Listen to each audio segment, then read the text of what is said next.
Friends, നമ്മളെ മറ്റൊരു വീഡിയോയിലേക്ക് എല്ലാവർക്കും സ്വാഗതം.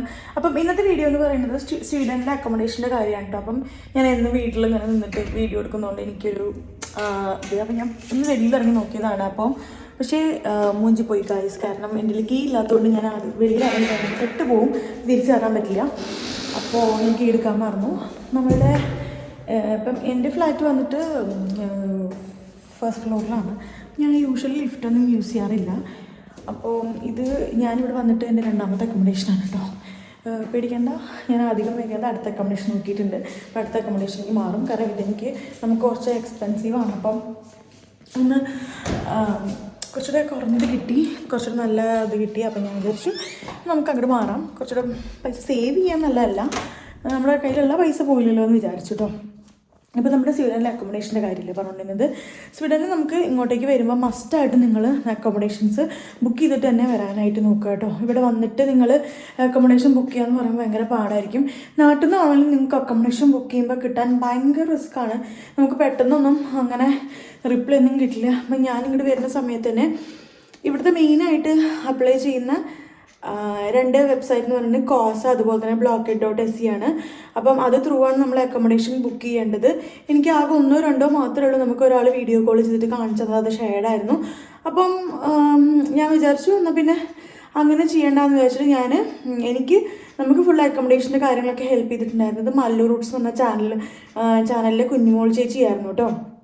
അപ്പോൾ അവർ നമുക്ക് അക്കോമഡേഷൻ SBS-ൻ്റെ സ്റ്റുഡൻറ്റ് അക്കോമഡേഷൻ റെഡിയാക്കി തരികയാണ് ചെയ്തിട്ടുണ്ടായിരുന്നത്. അപ്പം അത് ഈ പറഞ്ഞതുപോലെ തന്നെ അൺഫേർണിഷ്ഡ് ആയിരുന്നു. അപ്പോൾ നമ്മൾ വിചാരിച്ചു ഓക്കെ, അൺഫേർണിഷ്ഡ് ആണെങ്കിലും കുഴപ്പമില്ല, ഇവിടെ വന്ന് സെക്കൻഡ് ഹാൻഡ് ഷോപ്പിൽ നിന്ന് നമുക്ക് തിങ്സൊക്കെ മേടിച്ചിട്ടിടാം എന്നൊക്കെ വിചാരിച്ചിട്ടായിരുന്നു വന്നിട്ടുണ്ടായിരുന്നത്. ഇവിടെ എല്ലാവരും ചെയ്യുന്നത് അങ്ങനെ സെക്കൻഡ് ഹാൻഡ് ഷോപ്പിൽ കയറിയിട്ട് സാധനങ്ങളൊക്കെ മേടിച്ചിടുകയാണ് കേട്ടോ ചെയ്യുന്നത്. അപ്പോൾ ഇവിടെ എല്ലാവരും അങ്ങനെ സെക്കൻഡ് ഷോപ്പിൽ നിന്ന് സാധനങ്ങളൊക്കെ മേടിച്ചിട്ടാണ് ചെയ്യുന്നത് കേട്ടോ. ഞാനത് ഓൾറെഡി പറഞ്ഞിട്ടുണ്ടായിരുന്നു.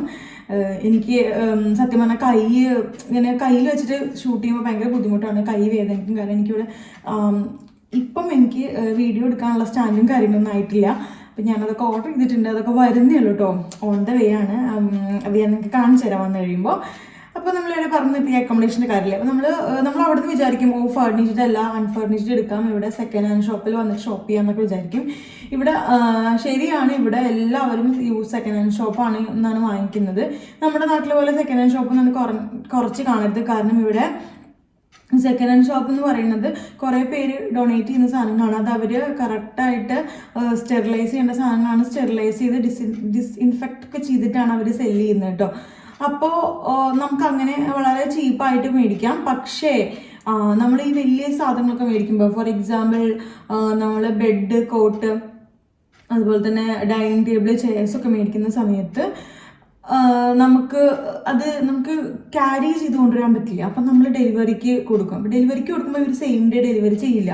ഒന്നാമത്തെ കാര്യം, ഇവർ ആ ഒരു ഏരിയയിലേക്ക് എത്ര അങ്ങനെയാണ്. അല്ലെങ്കിൽ വീക്കിലി, ഇപ്പം നമ്മളവിടുത്തെ PMU എന്ന് പറയുന്നത് വീക്കിലി 2 ദിവസമായിരുന്നു അവർക്ക് ഡെലിവറി ഉണ്ടായിരുന്നത്. ആ ദിവസം മാത്രമേ അവർ ചെയ്യുള്ളൂ.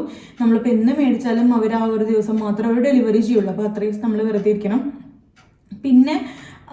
പിന്നത്തെ കാര്യം എന്താണെന്ന് വെച്ചിട്ടുണ്ടെങ്കിൽ, നമ്മൾ ഡെലിവറി ചാർജ് ഇവിടെ നമ്മൾ സാധനങ്ങൾ മേടിക്കുന്നതിനേക്കാളും ഭയങ്കര ഹൈ ചാർജാണ് ഡെലിവറിക്ക് കേട്ടോ. നമ്മൾ 2 ഫാമിലീസ് കൂടെ 800 ക്രോൺസ് ആയി, ഒരു 1.5 കിലോമീറ്റേഴ്സ് നമുക്ക് സാധനങ്ങൾ ഡെലിവറി ചെയ്ത് കിട്ടാനായിട്ട്. അപ്പം അത് നല്ല ഡെലിവറി ചാർജുള്ള സാധനങ്ങൾ വാങ്ങിക്കുന്നതിനേക്കാളും pretty ഹൈ ആണ്. അപ്പം അതൊരു ഭയങ്കര ഇതാണ്. പിന്നെ നമ്മൾ ഈ അൺഫർണിഷ്ഡ് ഫ്ലാറ്റ്സ് എടുക്കുമ്പോൾ ഡിമെറിറ്റ്സ് എന്ന് പറയുന്നത്, ഡ്രോബാക്ക് എന്ന് പറയുന്നത്, നമ്മളെ അവിടുന്ന് ഇപ്പം വെക്കേറ്റ് ചെയ്യാണെന്ന് വെച്ചോളൂ. വെക്കേറ്റ് ചെയ്യുന്ന സമയത്ത് നമ്മൾ ഈ കംപ്ലീറ്റ് സാധനങ്ങൾ നമ്മൾ ഡിസ്പോസ് ചെയ്യണം. കാരണം നമുക്ക് എങ്ങനെയാണോ നമുക്ക് ഒരു ഫ്ലാറ്റ് തന്നത് അതേപോലെ നമ്മൾ തിരിച്ചു കൊടുക്കണം, അല്ലാതെ ഇവിടെ പറ്റില്ല. അപ്പോൾ നമ്മൾ ഈ സാധനങ്ങൾ നമുക്ക് ആ ഒരു സമയത്ത് നമുക്ക് സെല്ല് ചെയ്യാനുള്ളൊരു ടൈമൊന്നും ചിലപ്പോൾ കിട്ടിയെന്ന് വരില്ല. അല്ലെങ്കിൽ നമുക്ക് ഇപ്പോൾ ഫേസ്ബുക്ക് മാർക്കറ്റിലോ വേറെ വാട്സപ്പ് ഗ്രൂപ്പൊക്കെ ഉണ്ട്, അങ്ങനെ സെല്ല് ചെയ്യുന്ന അങ്ങനെ പറ്റിയില്ലെങ്കിൽ നമുക്കിത് വെറുതെ അലക്ഷ്യമായിട്ട് നമ്മളിങ്ങനെ വെളിയിലൊന്നും വെച്ചിട്ട് പോരാൻ പറ്റില്ല. അതൊക്കെ ഇവിടെ ഭയങ്കര ഫൈൻ അടിക്കും. അതല്ല, നമ്മളിപ്പം ഇത് വന്ന് കളക്ട് ചെയ്യുന്ന കുറച്ച് ആൾക്കാരുണ്ട്, ടീമുണ്ട്, ഈ റീസൈക്കിൾ ചെയ്യുന്നതും അങ്ങനത്തെ ടീമുണ്ട്. അവരെ വിളിച്ച് അവരെ കളക്ട് ചെയ്ത് വന്ന് കൊണ്ടുപോകാനെങ്കിലും അതിനും ചാർജസ് പൈസ കൊടുക്കണം. അപ്പോൾ ചില സമയത്ത് നമ്മളിത് വെറുതെ കൊടുക്കാമെന്ന് പറഞ്ഞാലും ചിലരൊന്നും ആ സമയത്ത് ആർക്കും വേണ്ടി വരില്ല. കാരണം എല്ലാവരും ലിമിറ്റഡ് സ്പേസിലായിരിക്കും, അത്രയും സാധനങ്ങൾ വേണ്ടി വരില്ല, കുറേ പേർക്ക് ഉണ്ടായിരിക്കും. അപ്പം വെറുതെ കൊടുക്കാമെന്ന് പറഞ്ഞാൽ പോലും ആൾക്കാർക്ക് ഉണ്ടാവില്ല. അപ്പം അങ്ങനെ വരുന്ന സമയത്തൊക്കെ അത് ഭയങ്കര ബുദ്ധിമുട്ടാണ്. അപ്പം നമ്മൾ ഇറങ്ങിയ സമയത്ത് തന്നെ ഞാൻ ഓൾറെഡി ഫ്രണ്ട് താമസിക്കാൻ കൊടുത്തതിൻ്റെ കോൺട്രാക്ട് തീരുന്നതിന് മുന്നാണ് ഞാൻ ഇറങ്ങിയിട്ടുണ്ടായിരുന്നത്. അപ്പോൾ ഞാൻ എൻ്റെ ഫ്രണ്ട് താമസിക്കാനുള്ളതുകൊണ്ട് അവർ റെൻറ്റ് കൊടുത്തു. പക്ഷേ കോൺട്രാക്ട് തീർന്നപ്പം എൻ്റെ ലക്കിന് ഇവിടെ ഒരു ഫ്രണ്ട് ഉണ്ട്, ശ്രീലങ്കനാണ്. അപ്പം അവൾ ഹെൽപ്പ് ചെയ്തിട്ട് അവളുടെ കുറച്ച് കണക്ഷൻസിലാണ് എനിക്ക് ആ ഫേർണിച്ചേഴ്സൊക്കെ തന്നെയും കൊടുത്തു പോയത് കേട്ടോ. സെല്ല് ചെയ്തല്ല, അവർക്ക് വെറുതെ കൊടുക്കുകയാണ് ചെയ്തത്. ഇവിടെ അങ്ങനെയാണ്, നമുക്ക് സാധനങ്ങളൊന്നും വേണ്ടെങ്കിൽ ഇപ്പം എത്ര വലിയ സോഫ അതൊക്കെ നമുക്ക് കാണാൻ ചില സ്ഥലങ്ങളിലൊക്കെ വെറുതെ ഇട്ട് കാണാം. അപ്പോൾ അങ്ങനെ വെളിയിൽ വെച്ചിരിക്കുന്ന സാധനങ്ങൾ ആർക്ക് വേണമെങ്കിലും ഫ്രീ ആയിട്ട് എടുത്ത് കൊണ്ടുപോകാം, അങ്ങനത്തെ ഒരു ഇതാണ്. പക്ഷെ നമുക്ക് നമ്മൾ താമസിക്കുന്ന സ്ഥലത്ത് അങ്ങനെ ഒരു വെളിയിൽ വെക്കാനുള്ള സ്പേസോ കാര്യങ്ങളൊന്നും ഉണ്ടായിരുന്നില്ല. അപ്പോൾ നമ്മൾ ആർക്കെങ്കിലും ഇത് കൊടുത്തേ പറ്റുള്ളൂ. അപ്പോൾ അങ്ങനെ നമ്മൾ 2 ഫാമിലീനെ ആ ഒരു അപ്പാർട്ട്മെൻറ്റിൻ്റെ നിയറസ്റ്റ് അപ്പാർട്ട്മെൻറ്റ് താമസിക്കുന്ന 2 ഫാമിലീനെ കണ്ടുപിടിച്ച് അവർക്ക് കൊടുക്കുകയാണ് ചെയ്തത് ഫ്രീ ആയിട്ട്. അപ്പോൾ അത് ഡിസ്പോസ് ചെയ്യുന്നത് അതിലും വലിയൊരു ടെൻഷനായിട്ട് എനിക്ക് ഫീൽ ചെയ്തു. കാരണം നമ്മളിപ്പോൾ ഇമ്മീഡിയറ്റ് ആയിട്ട് വേറെ സ്ഥലത്തേക്ക് മാറുമ്പോഴൊക്കെ അത് ഭയങ്കര ബുദ്ധിമുട്ടാണ്.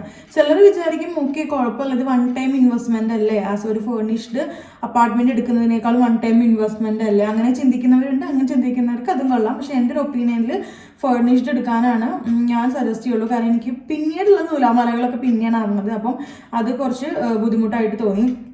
പിന്നെ ഇവിടെയുള്ള മോസ്റ്റ് ഓഫ് ദ അക്കോമഡേഷൻസിനും കോൺട്രാക്റ്റും അഗ്രിമെൻറ്റ്സും ഉണ്ട്, നോട്ടീസ് പീരീഡും ഉണ്ട്. അപ്പം നമ്മൾ ഇപ്പോൾ for example 3 months notice period ആണെന്ന് വെച്ചോളൂ. അപ്പം ഞാൻ ഇപ്പം സെപ്റ്റംബർ 1 ഞാൻ സെപ്റ്റംബർ 1 ഞാൻ ഇട്ടു. അങ്ങനെയാണെങ്കിലും ഇവർ നെക്സ്റ്റ് മന്ത് ഓൺവേർഡ്സ് ഇത് കാൽക്കുലേറ്റ് ചെയ്യുള്ളൂ. ഒക്ടോബർ, നവംബർ, ഡിസംബർ 31 എനിക്ക് ഇറങ്ങാൻ പറ്റുള്ളൂ.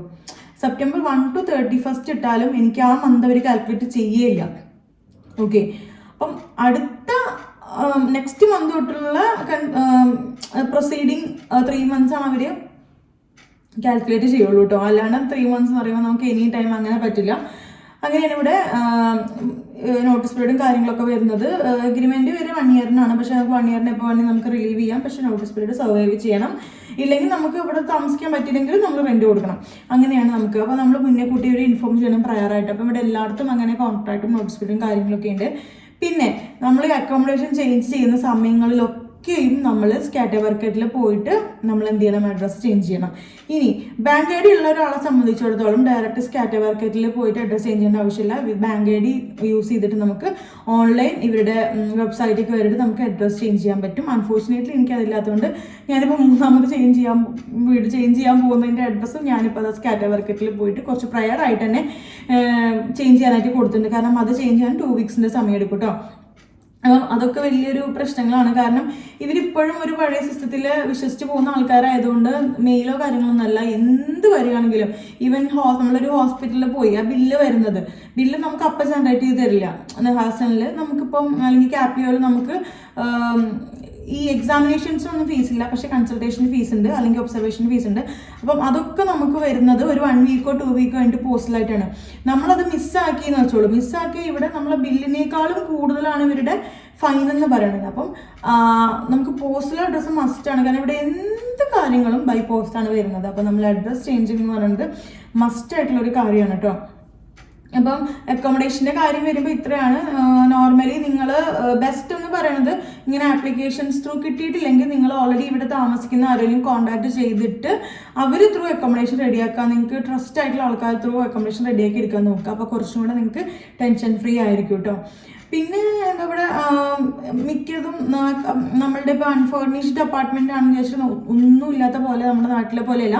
അൺഫർണിഷ്ഡ് എന്ന് പറഞ്ഞാലും ഇവിടെ കുക്കിങ്ങിന് ഉള്ള നമ്മളുടെ ഇൻഡക്ഷൻ സ്റ്റൗ, അതുപോലെ തന്നെ ഓവൻ, ഫ്രിഡ്ജ്, ഇത്രയും കാര്യങ്ങൾ എന്താണെങ്കിലും ഇവിടെ ഉണ്ടായിരിക്കും കേട്ടോ. ബാക്കിയൊക്കെയാണ് നമ്മൾ കൊണ്ടുവരേണ്ടി വരിക അല്ലെങ്കിൽ മേടിക്കേണ്ടി വരിക. പിന്നെ സെമി ഫർണിഷ്ഡ്, ഫർണിഷ്ഡ്, അതുപോലെ തന്നെ അൺഫർണിഷ്ഡ്, ഇങ്ങനെയാണ് നമുക്ക് അപ്പാർട്ട്മെൻറ്റിൻ്റെ കാറ്റഗറി ചെയ്ത് കിട്ടുക. അപ്പാർട്ട്മെൻ്റ് ആയിട്ടും വില്ലാസ് ആയിട്ടും എല്ലായിട്ടും കിട്ടും. അപ്പോൾ അതിൻ്റെയൊക്കെ ഡിഫറെൻ്റ് ആയിട്ട് നമുക്ക് നാട്ടിൽ കിട്ടുന്ന പോലെ തന്നെ നമുക്ക് അങ്ങനെ അവൈലബിൾ ആയിട്ട് കിട്ടും. അപ്പം ഇത്രയേ ഉള്ളൂ ഇന്നത്തെ വീഡിയോ എന്ന് പറഞ്ഞാൽ സ്റ്റുഡൻറ്റ് അക്കോമഡേഷൻ്റെ കാര്യം. നിങ്ങൾക്ക് കുറച്ചേലും ക്ലിയർ ആയെന്ന് വിചാരിക്കുന്നു. ഇനി എന്തെങ്കിലും ഡൗട്ട് ഉണ്ടെങ്കിൽ നിങ്ങൾ താഴെ കമൻറ്റിൽ വന്നിട്ട് ചോദിച്ചാൽ മതി, ഞാൻ റിപ്ലൈ ചെയ്യാം. അപ്പം ഇന്നത്തേക്ക് ഇത്രയേ ഉള്ളൂ. അപ്പം എല്ലാവരും എന്നത്തെയും പറയുന്നത് പോലെ തന്നെ നമ്മുടെ വീഡിയോ ഇഷ്ടപ്പെട്ടെങ്കിൽ ലൈക്ക് ചെയ്യുക, ഷെയർ ചെയ്യുക, സബ്സ്ക്രൈബ് ചെയ്യുക, മാക്സിമം സപ്പോർട്ട് ചെയ്യുക. നമുക്ക് മറ്റൊരു വീഡിയോയിൽ കാണാം. അതുവരേക്കും ബൈ.